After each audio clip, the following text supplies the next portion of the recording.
The streets fell silent. Carts stood abandoned. And in some towns, there were more graves than living souls. In the mid-14th century, Europe was already fragile. Crowded cities, poor sanitation, and a population stretched thin by famine.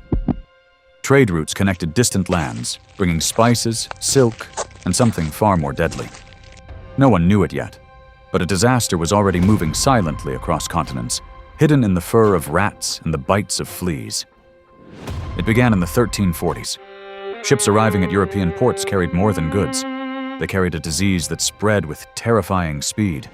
People would wake up with fever, weakness, and painful swellings called buboes.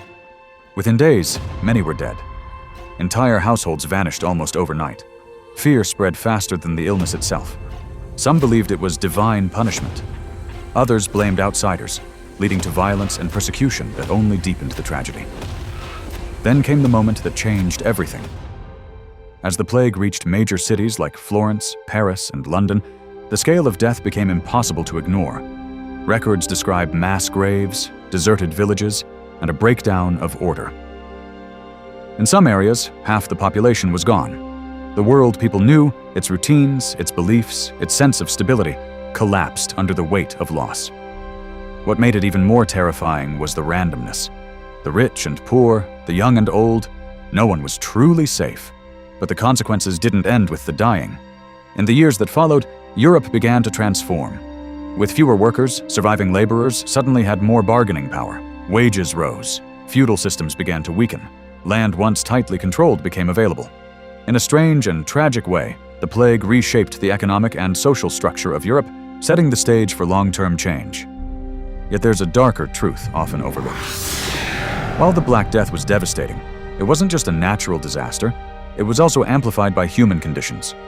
Overcrowded cities, lack of medical knowledge, and poor hygiene allowed it to spread uncontrollably. And in the chaos, fear drove people to turn against each other, especially minority groups who were falsely accused of causing the disease. The tragedy wasn't only in the deaths, but in how society responded to them. Today, the Black Death still echoes in our world. Modern medicine has changed our ability to fight disease, but the lessons remain. How societies react to crisis, whether with unity or fear, can shape outcomes just as much as the threat itself.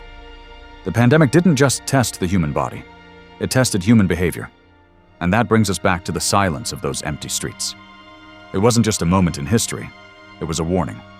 If something similar happened today, would we respond differently or repeat the same mistakes?